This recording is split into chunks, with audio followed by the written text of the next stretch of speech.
Hi, welcome back to Real Estate for Real People. Thank you so much for joining us today. I am Shannon and this is Tamara. Hello. And today we're going to talk about some of the typical features that we see in a luxury home. Sort of some things, and it doesn't have to have all of these things, but typical features we see that makes a home a luxury home.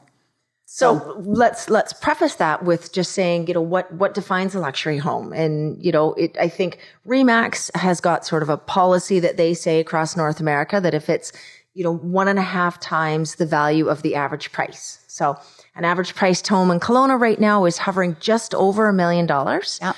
We've often felt, luxury not many years ago was $1 million. Mm-hmm. Now I would say a luxury home is flirting with or getting really close to $2 million. For sure. Yeah. Good point. It is that price point. Definitely.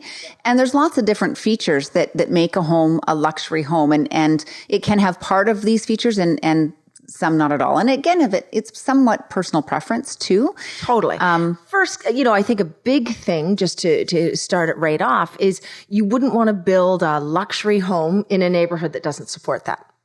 And if you did build a luxury home, because we have seen this happen where, a neighborhood doesn't necessarily support, or it might be a little bit ahead of its time for that neighborhood. And, we'll see a house that's built, but they use extremely quality features and finishings and materials throughout the property and have, they create sort of an oasis with the home in the middle of maybe an area that doesn't normally hold that price value.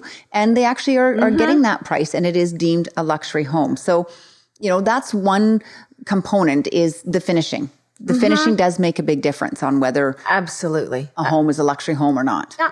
So, I know a question that some of our people have asked is, do you always get your money back? If you put really high end finishings in, will you always get that out? Well, to do a Wolf stove, like what we've got sitting behind us there, I think those are 15,000, 20,000. That's a big one. 30,000.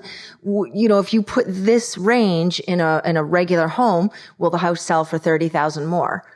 Probably not. No. Although if you get the right person, it might. It might. But in a luxury style home, people expect to have a Wolf range. They expect to have those high end appliances. So you do have to sort of go with those certain names to create that luxury experience for somebody walking through a home. Absolutely.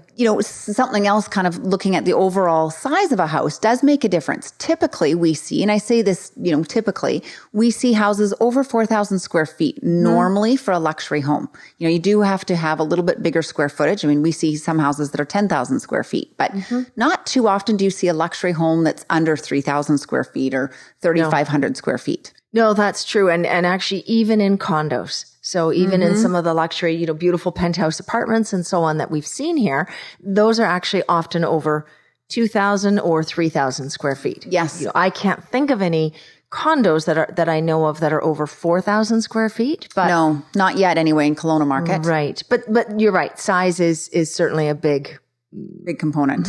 Definitely. And looking at that too, garage space is also another big factor as well to consider is, people are, even if they don't park in their garage often, or if they don't have more than 2 vehicles, people are looking for at least a 3-car garage, sometimes a 4-car garage.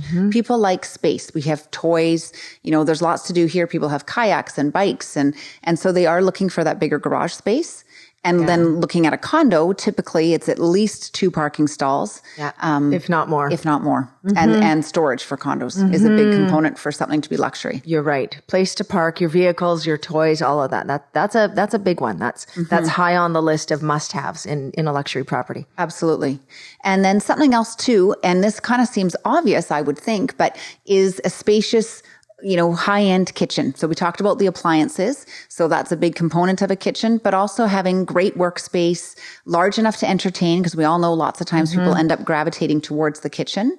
What are some of the other features you see in a kitchen that makes it a luxury kitchen? Oh, we are starting to really see, and I think they've been around for a long time. It used to be quite rare to see, the paneled appliances and all of that. Now that's expected. Yes. Where you can go into, some of the kitchens that we're seeing now, you can't tell that they're a kitchen at first glance. It's true. It looks like another sort of living room, but refrigerated drawers and a full size fridge and a full size freezer, both of which match the rest of the cabinetry. Absolutely. And then too, either a secondary kitchen or certainly a big spacious walk-through pantry, something that you can have your coffee maker and all of your working appliances in so that they're not actually on your counters. Yeah.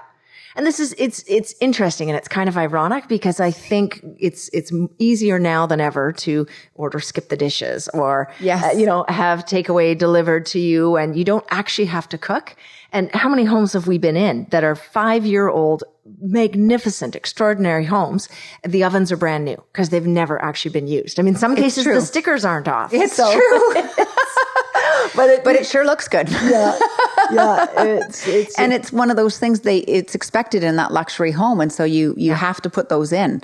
Well, remember for a long time, and this is probably going back 10 or longer years ago, but the big thing was the over-the-range microwave ovens. So it was a hood fan / microwave oven. And I remember when that came in, and that was quite luxurious, and it got microwaves off the counter, and everybody wanted that. And now you don't see that. Maybe in some of the small apartments or small, little condos or basement suites. Well, and I think for the most part, you don't see microwaves anymore. They're tucked away. They're either in that second kitchen or that pantry, or they're tucked underneath a countertop or what have you. So as you said, the kitchens are looking like pieces of furniture. You don't see the appliances front and center necessarily, other than stoves. You do tend to see those because they're quite nice. But apart from that. Yeah. Well, I couldn't believe the price of some of these luxury appliances. And I mean, you could spend $100,000 outfitting your kitchen between a coffee maker and the range and full-size fridge and freezer and steam oven. And, the list goes on and on. A couple dishwashers, one isn't enough. Yes. You probably need 2. We see some homes with 3. Yeah. And, one for wine glasses, one for, You're right. It's just changing so much. And that's true. That is something that you see often in a luxury home is 2 dishwashers. Mm-hmm. Like that's become sort of the norm as well. And it is a great question, sort of a little bit offside, but what do you spend for appliances? And you just alluded to it, $100,000 to outfit your whole kitchen with high-end appliances or more. Oh my gosh. I do want to say that's not necessary. No, it's not, but you can. You can certainly, I think very easily you will, if you've got a nicely appointed home, you want to realize a good sale price for it. I think you're going to have to, plan on spending $50,000. Yeah. Yeah. I think shocking as a number as that is. And then, some of the other things that make a home, typical things that we see or considerations for a luxury home. And we sort of talked about it before is that location. Yeah. And most often, we had said in some cases it doesn't have to be the best location. Maybe it's an up and coming neighborhood, but most often the location does dictate if that's going to be a luxury home or not. Yes. If it's waterfront, if it has a view. And typically, luxury homes, people do want a view or they want an oasis for a backyard so that they've really got private. Yeah. Great outdoor space or waterfront. I like your comment, and I want to just pause there for a minute about an up and coming neighborhood, because that's something I think people often ask us and say, okay, well, where's their opportunity and where's the next area to go? And I think we're seeing that. We're seeing a big transition. I mean, for many, many years, lower mission has been, very sought after. I think there's an opportunity. I mean, an area we've seen explode value-wise and in desirability is the hospital area. Downtown Kelowna, where you used to have, the houses there not many years ago weren't worth a whole lot more.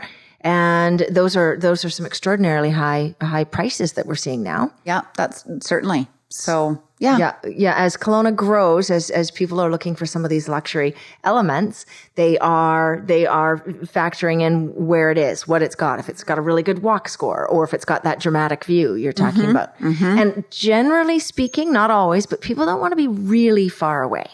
No, typically they don't. And I think the one fortunate thing we have here in Kelowna is we are relatively close. I mean, for some of us that are born and raised here, it seems far, but really compared to, so many buyers that we have coming here from out of town, and they say, you mean I can get somewhere in 25 minutes? Like I can get from one part of the town to the other in 25 minutes. And, to us, it's like, yeah, it's 25 minutes. I mean, it used to be 10.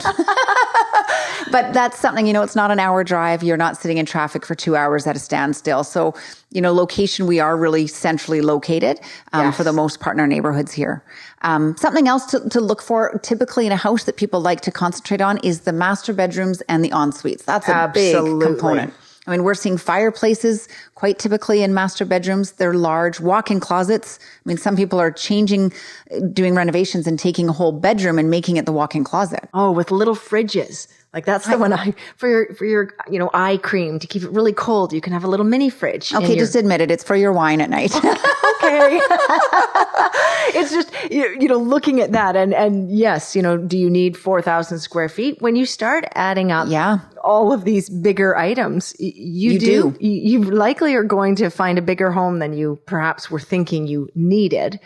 But yeah, en-suites are a very big one. I agree. Yeah.